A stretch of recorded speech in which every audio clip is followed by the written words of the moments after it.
जम्मू कश्मीर में मूसलाधार बारिशें मेवा बागात तबाह, कई मकानात और मुतअद्दिद गाड़ियों को पहुंचा नुकसान। बानहाल में सैलाबी रैली से बाहरी तबाही, नौजवान लुक में अजब। कुलगाम में तेज हवाओं से मेवा बागात दीगर इमलाक को बड़े पैमाने पर पहुंचा नुकसान।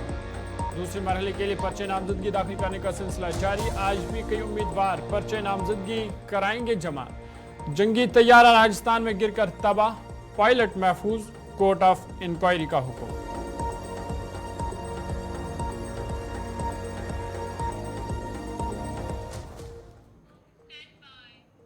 सुर्खियों के बाद खबरें तफसीलात के साथ। सबसे पहले बड़ी और अहम खबर को लेकर बात करेंगे। आपको बता दें कि जनूबी कश्मीर के कुलगाम, शुपियां और वादी के दीगर हिस्सों में गुज़िश्ता रोज मूसलाधार बारिश और ज़ाला बारिश से फसलों और कई आर्जी ढांचों को बड़े पैमाने पर नुकसान पहुंचा है। बागबानों और किसानों ने कहा कि उनकी साल भर की मेहनत पर पानी फेर गया है। उन्होंने कहा कि हुकूमत को फौरी तौर पर नुकसान का तखमीना लगाना चाहिए ताकि मुतासरा बागबानों और किसानों को बर वक्त मुआवजा फराहम किया जा सके और उनके मुश्किलात दूर हो सके। बात सबक नमर महमदपुरा बस मातुक मे नाव युस वो तूफान आव अम तूफान सर गरों मज हूल बारा गरन मज अंदर हे नब नीर कह अगर ूट फुला ूट डर तो तकरीबन गो जितान जन मे मे दिस नजर बागन 90% गो नुकसान डून त्र सारी पत्थर फ्रेस फ्री बिजली तारन गो नुकसान खास कर जमींदार तबका रूद अम सि पश पे मकान तबेलन पे पश वस बस कर आला हुकामन गुजारिश कि तम सोजन गामन मज टीम ताकि तम नी नुकसान जायजे। बाकी शुक्रिया। मे नाव बशीर अहमद मीर, रोजान महमदपुरा कुलगाम। तुम हेकू पान की कैमरा कुछ हाल गो यस उम्मीद वनकन खास कर किसान तबकस सह ूट सह गो सोर्स मीडिया मीट कुल फीर ूट हेथ तूफान डोट पे पश वड़े वत गई बंद तो गवर्नमेंट गुजारिश कर अपील कर कि इधर जिला शुपियां के कई इलाकों में भी तेज हवाओं के साथ शदीद ज़ालाबारी की वजह से बड़े पैमाने पर नुकसान पहुंचा है। रत्नीपुरा, डांगम, वांगम और मुल्हिका इलाकों में मेवा बागात तबाह हुई हैं। मुतासर किसानों ने इंतजामिया से इमदाद की अपील की है। अब्दुलरहमान गन लुकती गाम तो हथ मगर वनकस 10 पेटन हज उम्मीद दवा खाद इंसान दवा यह क्या सोरी वदपा तोमुल वनकस ना 10 रुपन हज उम्मीद वन अगर गया खुश गवर्नमेंटस का इमदादा कर दवा पुर दवा खादी क्या सहूलियत बाकी दवा अनान खाद अनान बारदान अनान इंसान दवा बसा जो रोपये 10 शुर पड़न तुमल त्राक यह क्या अन अभी कह सहारा खानदर पे बाकी ना सहारा तो यह गो तकरीबन करोड़न नुकसान अस ना रोज कह उम्मीद अमिच वन अगर कह बचो तिहरिस पे तथ सह जख्मी पान तन थोन कुलन तो तकरीबन लोगन 2 बजे बग डोट तो यह ना डोट यह आफत तकरीबन डोट अगर पेवन तम फल पेवन यम खम्बरे सोदे खम्बरन अत रूद न कह उम्मीद नबर त नीर तकरीबन गो पेट लक्षस 1.5 लक्षस ये गामस में नुकसान तो बाकी कथ इन गामन मज कूता गो नुकसान बुझ अत पे बारदान वल नख वालन खाद वल नख वालन दवा वोल नख वालन इंसान दवा पन रूजी खेवान अथ पे तो बीच अम वर कह सहारे अगर गवर्नमेंटस कह बह अपील कर अगर कह इमदाद करहन रूद न कुन लायक हेकन कह कर्ज नख वालित न दी कह रात मेन बापर सब दपन 10.5 रुपये दिमे बह 17 किलोन आज ना उम्मीद 5 रुपयन हज गवर्नमेंटस अपील कर करतन क्या मदद वनकन पत्थर पेमित। इधर सीपीआईएम पार्टी के सीनियर लीडर और कुलगाम हल्के से पार्टी के उम्मीदवार मोहम्मद यूसुफ तारिगामी ने बागबानों और किसानों के लिए फौरी इमदाद का मुतालबा किया है जिनके फलों और फसलों को ज़ाला बारिश से नुकसान पहुंचा है। उन्होंने कहा कि हुकूमत को फौरी तौर पर नुकसानात का तखमीना लगाना चाहिए ताकि मुतासरा बागबानों और किसानों को मुआवजा फराम किया जाए। बहुत ही बड़ी मुसीबत का सामना करना पड़ रहा है हमारे किसान को, और जिनकी पूरी नजरें रहती है, उम्मीद कायम रहती है अपने बाग पर, अपने खेत पर, और वही एक रोजगार का वसीला भी है आम किसानों के लिए। लेकिन अफसोस ये है कि अभी एक विंड स्टॉर्म का सामना करना पड़ा और जालाबारी हुई, शिद्दत से बहुत ज़्यादा नुकसान पहुंचा। हर तरफ इस वक्त आंसू ही आंसू है, लोग रो रहे हैं। हमारे पास क्या कहे, सिर्फ इतना कि हौसला रखने की ज़रूरत है। और हमने बार बार एप्पल फेडरेशन ने बार बार ये मुतालबा किया था, यह हर सतह पर हमने ये मांग पेश की थी सरकार के पास, इंतजामिया के पास, कि हमारे किसानों की फसल, खास तौर पर सेब, जो भी फसल है किसानों की, उसका क्रॉप इंश्योरेंस स्कीम के दायरे में लाना चाहिए इस फसल को। लेकिन हमारी मांग को अभी तक पूरा नहीं किया गया, और इसीलिए हमारा ये मानना है कि ये सरकार बातें बहुत करती है किसानों की। चलिए, किसानों की बात थी जिनके बागात को नुकसान पहुंचा है और अब इमदाद की गौहार हुकूमत से उन्होंने लगाई है। आगे बढ़ते हैं, बात अब जम्मू कश्मीर की सियासत की करते हैं, क्योंकि जम्मू कश्मीर में 10 साल बाद असेंबली इंतखाबात हो रहे हैं और इस वक्त जोश व खरोश के साथ असेंबली इंतखाबात की तैयारियां जोरों पर है। चाहे श्रीनगर की बात हो या जम्मू खिते की बात, इस वक्त तमाम पार्टियां असेंबली इंतखाबात की तैयारियों में जुटी हुई है। पर्चे नामजदगी दाखिल करने का सिलसिला जारी है, क्योंकि आज पर्चा नामजदगी जो दूसरे मरहले के लिए पर्चे नामजदगी दाखिल की जा रही है, वो कल भी हमने देखा कि कई उम्मीदवारों ने पर्चे नामजदगी दाखिल किए और आज भी ये सिलसिला जारी रहेगा। आज भी कई हलकों से कई उम्मीदवार जो है वो आज अपना जो पर्चे नामजदगी है वो दाखिल करेंगे। और क्योंकि 5 सितंबर जो है वो आखिरी तारीख है दूसरे मरहले के लिए पर्चे नामजदगी दाखिल करने के लिए, तो उस वाले से तमाम पार्टियां ये कोशिश करेंगी कि वो जल्द से जल्द एक तो उम्मीदवारों के नामों का ऐलान करें, दूसरा पर्चे नामजदगी उम्मीदवार दाखिल करें। इधर जम्मू में भी इंतखाबी सरगर्मियां इन दिनों जोरों पर है, और जिस तरह से कल एक तो कांग्रेस पार्टी की जानिब से एक फहरिस्त सामने आई और फिर उसके बाद भारतीय जनता पार्टी के भी उम्मीदवारों की एक फहरिस्त सामने आई, और वो फहरिस्त इसलिए भी अहम थी जो लिस्ट कल आया क्योंकि पार्टी के सरबराहान, खासकर भारतीय जनता पार्टी के यूटी सदर जम्मू कश्मीर के रविंदर रैना, उनको नौशहरा से टिकट मिली है।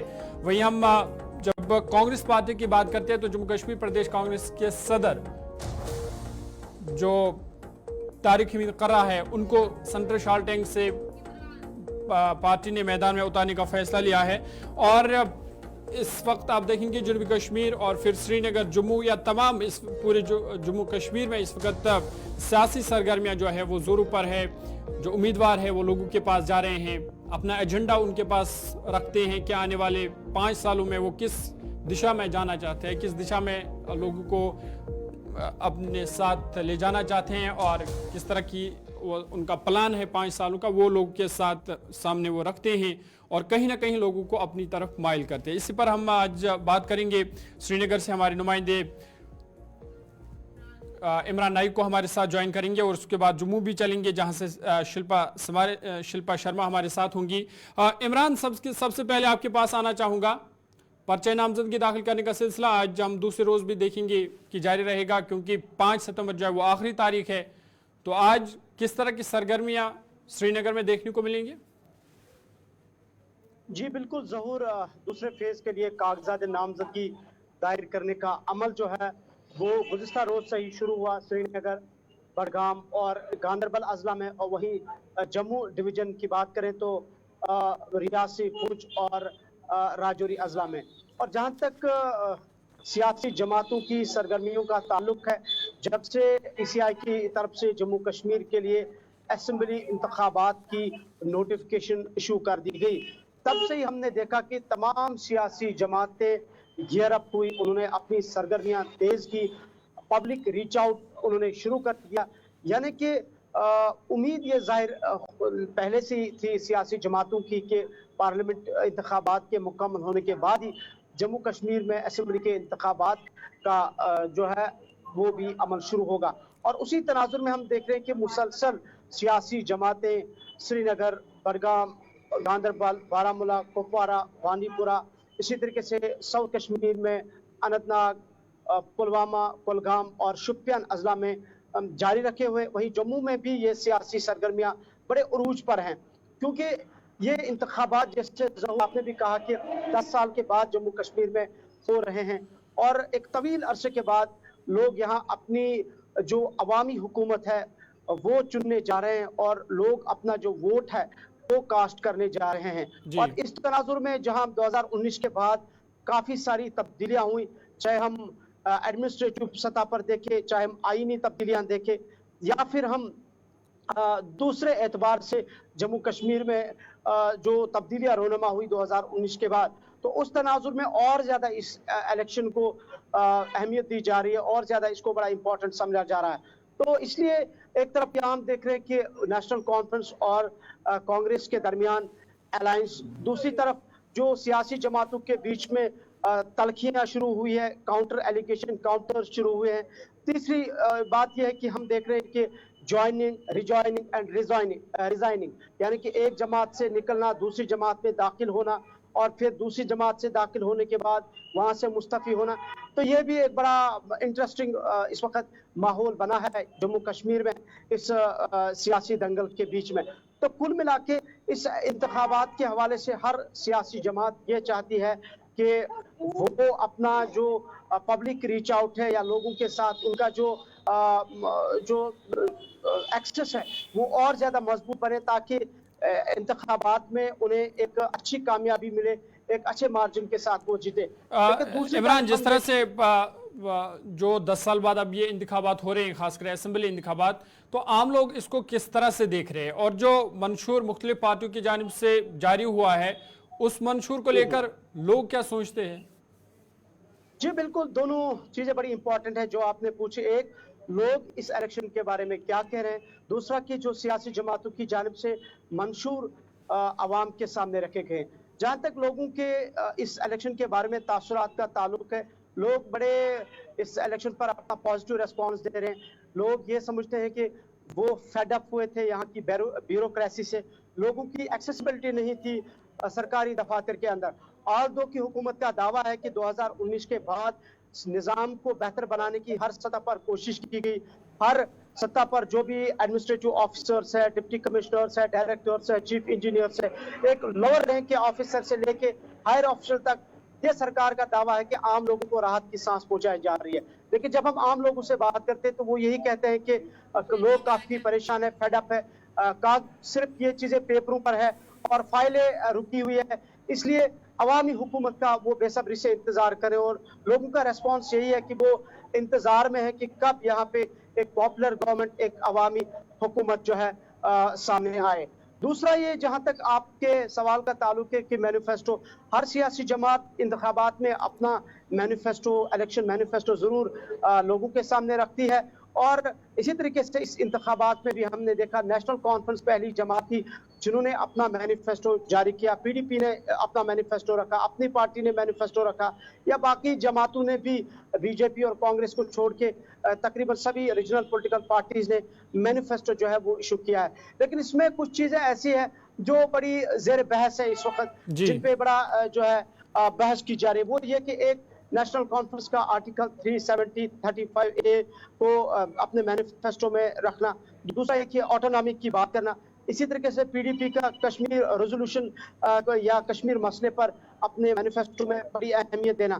तो इस पर आप याद होगा कि अमित शाह ने नेशनल कॉन्फ्रेंस के इस मैनिफेस्टो पे 10 सवाल राहुल गांधी से पूछे थे कि वो अपना स्टैंड इस पे क्लियर करें।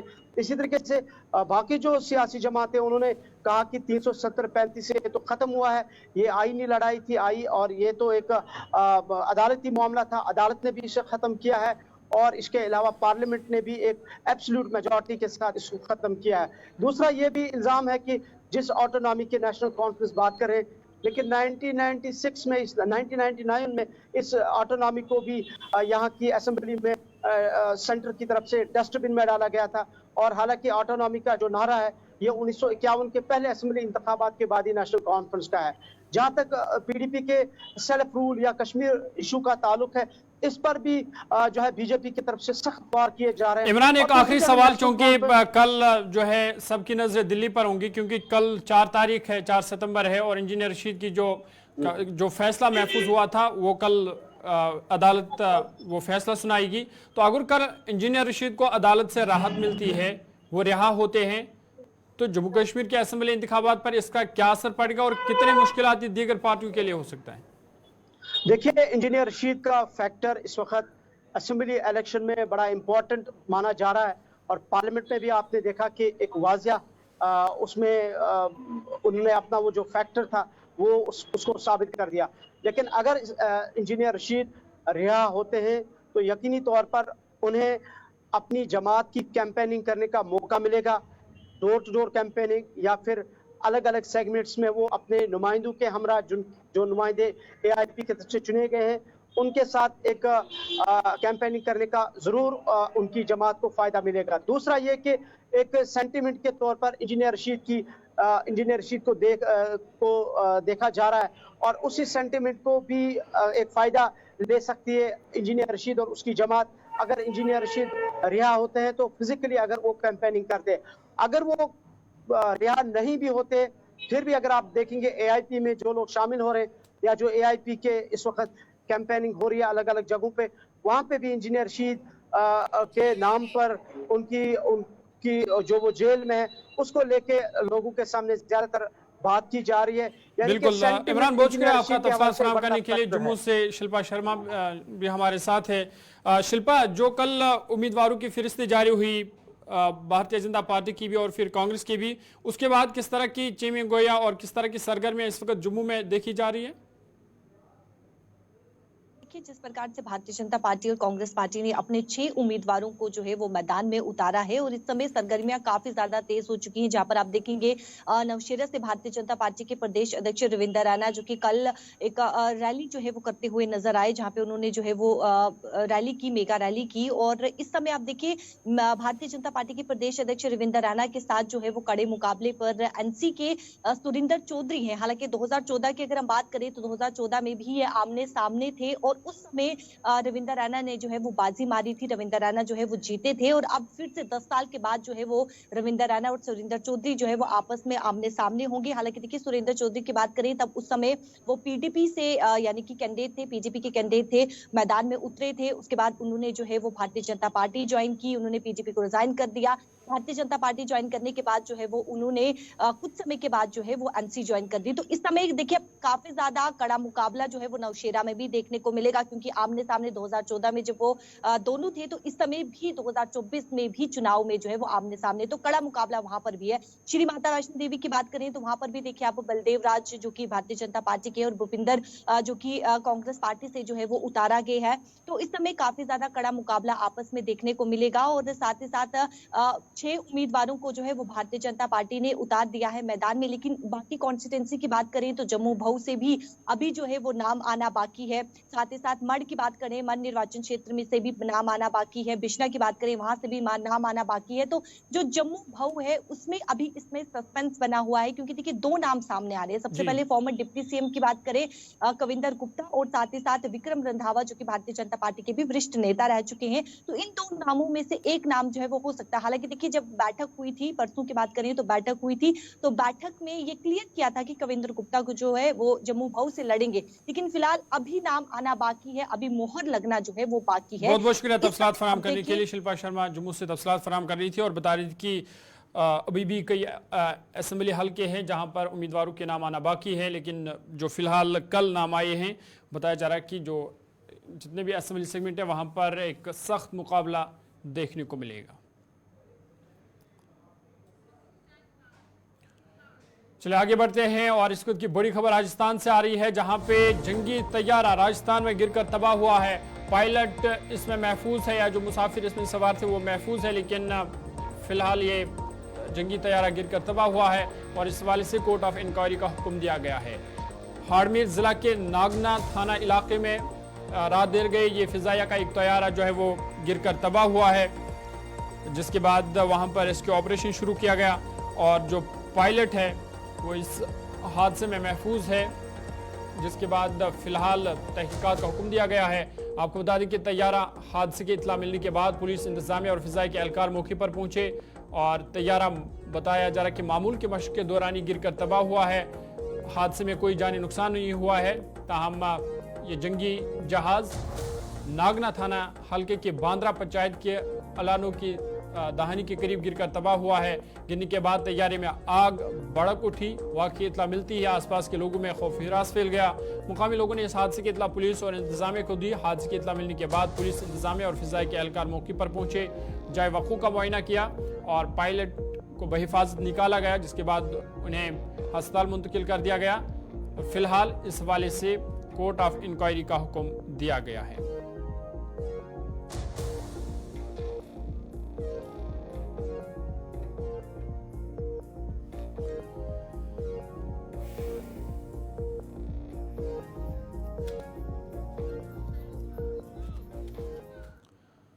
आगे बढ़ते इधर हरियाणा से भी बड़ी खबर है, जहां पे एक हादसा पेश आया है और हादसे में 8 अकीदतमंदों की मौत हुई है। बड़ी और अहम खबर आपको बता रहे हैं, हरियाणा से भी बड़ी खबर है, जहां पे एक सड़क हादसे में 8 अकीदतमंदों की मौत हुई है, जबकि दीगर जो 8 अकीदतमंद हैं वो जख्मी बताए जा रहे हैं और इनमें कई जो मुसाफिर है उनकी हालत तशवीशनाक है, जिसके बाद खदशा जाहिर किया जा रहा है कि हलाकतों में इजाफा हो सकता है। आपको बता दें कि हरियाणा के जंद में हिसार चंडीगढ़ हाईवे पर बुदराना गांव के करीब यह हादसा पेश आया है। हादसे में 8 अफराद के हलाक होने की खबर सामने आ रही है, जबकि 8 मजीद शदीद तौर पर जख्मी हुए हैं, जिन्हें इलाज के लिए अस्पताल मुंतकिल कर दिया गया है, जहां पे उनका इलाज जारी है। ट्रक बताया जा रहा है कि ट्रक ने टाटा मैजिक को पीछे से टक्कर मार दी, जिसके बाद टाटा मैजिक सड़क के किनारे उलट गया। टाटा मैजिक में सफर करने वाले 8 अकीदतमंदों की इस हादसे में अभी तक मौत हुई है। इब्तिदाई तहकीकात में बताया गया है कि करीबन 15 लोग इस गाड़ी में सवार थे, जिसमें से 8 लोगों की मौत हुई है, 7 जो है वो जख्मी हैं, जिनमें से कई जख्मियों की हालत तशवीशनाक बताई जा रही हैं और खदशा जाहिर किया जा रहा है कि जो हलाकत की तादाद है उसमें इजाफा भी हो सकता है और फिलहाल जख्मियों को इलाज के लिए अस्पताल मुंतकिल कर दिया गया है और इस हवाले से मजीद तहकीकात जारी है।